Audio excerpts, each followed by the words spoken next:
Hi all, this is me Arun. Premalu എന്ന് പറയുന്ന movie പോയി കണ്ടു വന്നിരിക്കുകയാണ്. ഇന്ന് രണ്ട് മൂവി അവിടെ റിലീസ് ചെയ്യുന്നുണ്ടായിരുന്നു. പിന്നെ ലാൽ സലാം എന്ന് പറയുന്ന വേറൊരു മൂവിയും കൂടി റിലീസ് ചെയ്യുന്നുണ്ടായിരുന്നു. മൂന്നും കാണണമെന്നൊക്കെ ആഗ്രഹം ഉണ്ടായിരുന്നു, പക്ഷെ നടന്നില്ല. എന്തായാലും പ്രേമലു കണ്ടു കഴിഞ്ഞിരിക്കുകയാണ്. കണ്ടു കഴിഞ്ഞു വന്നിരിക്കുന്ന എന്റെ ഒരു ഒപ്പീനിയൻ ആണ് പറയുന്നത്. സിനിമ ഒരു വിനോദത്തിനുള്ള ഒരു ഉപാധി, അല്ലെങ്കിൽ ആ ഒരു 2.5 മണിക്കൂർ 3 മണിക്കൂർ നമ്മളെ ബാക്കി എല്ലാ കാര്യങ്ങളും മറന്നുകൊണ്ട് മീൻസ് ആ സിനിമയിൽ മുഴുകിയിരുന്ന് കാണുക എന്നുള്ളതാണ് എന്നെ സംബന്ധിച്ചിടത്തോളം സിനിമ എന്ന് പറയുന്ന ആ ഒരു മാധ്യമം എന്നിൽ തൃപ്തിപ്പെടുന്നത്. അല്ലാണ്ട് മീൻസ് ഞാൻ പറയുന്നതെന്ന് വെച്ച് കഴിഞ്ഞാൽ എനിക്ക് ഓവർ കഥയോ അങ്ങനെ ആ സിനിമ എൻഗേജിങ് ആയിരിക്കണം എന്നുള്ളതാണ് അൾട്ടിമേറ്റ്ലി എന്റെ ഒരു ധാരണ. സോ അങ്ങനെയുള്ള എന്നെ പോലെ അങ്ങനെ ചിന്തിക്കുന്ന ആരെങ്കിലും ഉണ്ടെങ്കിൽ ഈ റിവ്യൂ നിങ്ങൾക്ക് ഉപകാരപ്പെടും. ബാക്കിയുള്ളവരുടെ കാര്യങ്ങൾ എനിക്കറിയില്ല. സോ എന്തായാലും പ്രേമലു എന്ന് പറയുന്ന മൂവി കണ്ടു. രാവിലെ 11 മണിക്കായിരുന്നു ഷോ. ആ കാര്യങ്ങളൊന്നും പറയുന്നില്ല. പ്രേമലു എന്ന് പറയുന്ന മൂവി ഒറ്റ വാക്കിൽ പറഞ്ഞു കഴിഞ്ഞാൽ എനിക്ക് വളരെ എൻഗേജിങ് ആയിട്ട് വളരെ ഇഷ്ടപ്പെട്ട് വളരെ ചിരിച്ചുകൊണ്ട് സിനിമ മുഴുവൻ കണ്ടു എന്നുള്ളതാണ്. സോ പ്രേമലു പ്രേമം തന്നെയാണ് ഇതിനകത്ത് ബേസിക് തീം എന്ന് പറയുന്നത്. പക്ഷെ വളരെ വ്യത്യസ്തമായിട്ടുള്ള രീതിയിലാണ് ഇത് പോർട്രേ ചെയ്ത് വെച്ചിട്ടുള്ളത്. എനിക്ക് സിനിമ ത്രൂ ഔട്ട് ഫസ്റ്റ് ഹാഫും സെക്കൻഡ് ഹാഫും ഒക്കെ ത്രൂ ഔട്ട് എൻജോയ് ചെയ്യാൻ പറ്റി എന്നുള്ളതാണ്. ഓവർ നമുക്ക് തല പുകച്ച് കാണാനുള്ളതോ അല്ലെങ്കിൽ കുറെ ചിന്തിക്കാനുള്ള കാര്യങ്ങളോ അങ്ങനത്തെ ഒരു കാര്യങ്ങളും ഇല്ല. ഒരു ടിപ്പിക്കൽ ലവ് സ്റ്റോറിയാണ്. വൺ സൈഡ് ലവ് അങ്ങനെ ഒരു പോകുന്ന രീതിയിൽ ഇപ്പം നമ്മുടെ നെസ്റിന്റെ ക്യാരക്ടർ ആണെങ്കിലും സച്ചിൻ അടിപൊളിയായിട്ട് അദ്ദേഹം കൈകാര്യം ചെയ്തിട്ടുണ്ട്. പിന്നെ അദ്ദേഹത്തിന്റെ കൂട്ടുകാരനായിട്ട് അഭിനയിച്ചിട്ടുള്ള പുള്ളിയും അതിനകത്ത് അമൽ ഡേവിസ് എന്നാണ് അതിന്റെ പേര് പറഞ്ഞിരിക്കുന്നത്. സോ ക്യാരക്ടറിന്റെ പേരാണ് സച്ചിൻ എന്നാണ് പുള്ളിയുടെ മറ്റേ നെസ്റിന്റെ പേര്. പക്ഷെ അടിപൊളിയായിട്ട് രണ്ടുപേരും നല്ല രീതിയിൽ പോയിട്ടുണ്ട്.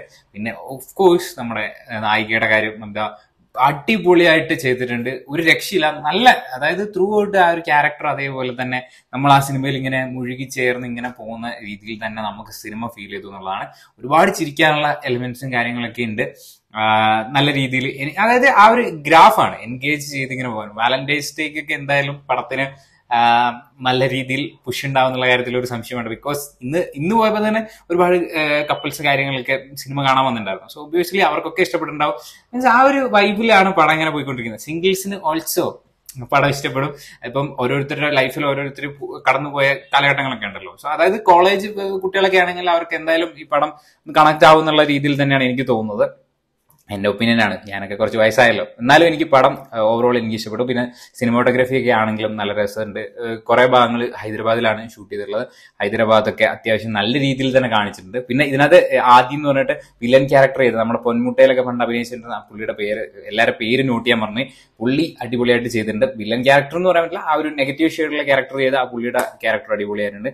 ഓവറോൾ എല്ലാവരും നല്ല അടിപൊളിയായിട്ടുള്ള ഒരു പെർഫോമൻസ് ഈ ഒരു സിനിമയിൽ കാണിച്ചിട്ടുണ്ടായിരുന്നു. പിന്നെ മാത്യുവിന്റെ ഒരു ഗസ്റ്റ് റോൾ എന്ന് പറയാം, ഒരു ഗസ്റ്റ് അപ്പിയറൻസ് പോലെ അധികം ഇമ്പോർട്ടന്റ് റോൾ ഒന്നുമില്ല, പക്ഷെ എന്നാലും ഡീസെന്റ് ആയിട്ട് ചെയ്തിട്ടുണ്ട്. പിന്നെ അതുപോലെ തന്നെ മീനാക്ഷി അവരുടെയൊക്കെ ഒരു റോൾ എന്ന് വെച്ച് കഴിഞ്ഞാൽ ആ റോള് അവർക്ക് ആ ഒരു ആക്ട് ചെയ്ത് അങ്ങനെ കൊടുത്ത ആ ഒരു സിനിമയുടെ ഒഴുക്കിനൊത്ത് പോകുന്ന ഒരു റോളും കാര്യങ്ങളൊക്കെയാണ്. വളരെ മീൻസ് ഈ ഫഹദ് ഫാസിൽ ആൻഡ് ഫ്രണ്ട്സ് അവരുടെ സിനിമകളും അതുപോലെ തന്നെ ഭാവന സ്റ്റുഡിയോസ് അവരുടെയൊക്കെ ഒരു സിനിമ ടിപ്പിക്കൽ സിനിമ സ്റ്റൈൽ ഉണ്ട്. ആ ഒരു ക്യാമറയുടെ കളറും കാര്യങ്ങളൊക്കെ നല്ല രീതിയിൽ ആ ഒരു സംഭവം ഇതിനകത്ത് വർക്കായിട്ടുണ്ട്. പാട്ടും അത്യാവശ്യം സിനിമയിൽ ഇങ്ങനെ കണ്ട് ഒഴുകി ചേർന്ന് ഇങ്ങനെ പോകുമ്പോൾ നല്ല രീതിയിൽ പോകുന്നുണ്ടായിരുന്നു. ബാക്ക്ഗ്രൗണ്ട് സ്കോർ ആണെങ്കിലും എല്ലാം, പിന്നെ ആ കളർ ഗ്രേഡും കാര്യങ്ങളൊക്കെ എനിക്ക് ഇഷ്ടപ്പെട്ടു. അത് സിനിമ മീൻസ് നമ്മൾ ഇങ്ങനെ വെറുതെ ഒന്ന് ചിന്തിച്ചു കഴിഞ്ഞാൽ നമുക്ക് തോന്നുന്ന ഒരു കഥ, ഒരു ടിപ്പിക്കൽ കഥ എന്നുള്ള രീതിയിലൊക്കെ തോന്നുന്നെങ്കിൽ, പക്ഷെ ആ സിനിമ എടുത്തു വെച്ചിരിക്കുന്ന രീതി, അതായത് ഇപ്പൊ നമ്മളൊരു പ്രേമം, ഒരാൾക്ക് ഇഷ്ടം തോന്നുന്നു, അത് പറയാൻ അങ്ങനത്തെ ഒരു സംഭവമല്ലേ. പക്ഷെ ഇതിനകത്ത് കുറച്ചും കൂടി വെറൈറ്റി ആയിട്ടുള്ള അത് കൺവേ ചെയ്യാൻ ശ്രമിച്ചിട്ടുള്ള എനിക്ക് തോന്നി. മീൻസ് എവിടെ ഒരു ഫ്രഷ്നെസ്, ഒരു പുതുമ എനിക്ക് ഫീൽ ചെയ്തു. അതാണ് ഞാൻ ഇങ്ങനെ ഒരു കാര്യം പറയുന്നത്. സോ എന്തായാലും സിനിമ കണ്ടു കഴിഞ്ഞപ്പോൾ എനിക്ക് അന്വേഷണം കണ്ടെത്തി കാണുന്നുണ്ടായിരുന്നു. പക്ഷെ ഈ ഒരു റിവ്യൂ ഇടാൻ സാധിക്കാത്തതുകൊണ്ട് ആ പടം ഞാൻ പിന്നത്തേക്ക് വെച്ചു. അതിന്റെ റിവ്യൂവും കാര്യങ്ങളൊക്കെ വേണോ എന്നുള്ള കാര്യം നിങ്ങൾ കമന്റ് ബോക്സിൽ പറയാം. പിന്നെ നമ്മളെ റിവ്യൂ ഒരു 10, 200, 300 പേര് കാണുമല്ലോ എന്നൊക്കെയുള്ള ഒരു പ്രതീക്ഷയിലാണല്ലോ വീഡിയോ അപ്ലോഡ് ചെയ്യുന്നത്.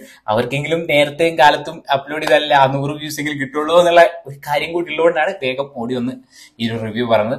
സോ എന്തായാലും എന്നിലെ സിനിമ ആസ്വാദകനെ തൃപ്തിപ്പെടുത്തി എന്നുള്ളതാണ് എനിക്ക് പറയാനുള്ളത്. സോ ഓരോരുത്തർക്കും ഓരോ പെർസ്പെക്റ്റീവ് ആയതുകൊണ്ട് തന്നെ കംപ്ലീറ്റ്ലി എന്റെ ഒരു ഒപ്പീനിയൻ ആണ്. എനിക്ക് സിനിമ ഭയങ്കര ഇഷ്ടപ്പെട്ടു കേട്ടോ.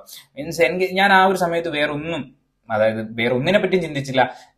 കംപ്ലീറ്റ്ലി ത്രൂ ഔട്ട് ഫോണ് പോലും പെർട്ടിക്കുലർ ആ ഇന്റർവെൽ ബ്രേക്കിന്റെ സമയത്താണ് ഫോണ് പോലും എടുത്തിട്ടുണ്ടായിരുന്നത്. അതായത് അത്രത്തോളം ഞാൻ സിനിമയിൽ എൻഗേജ് ആയിരുന്നു. സോ എനിക്ക് ഓവറോൾ സിനിമ ഇഷ്ടപ്പെട്ടു.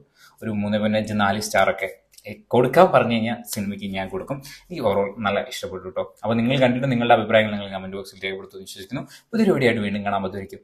ബൈ.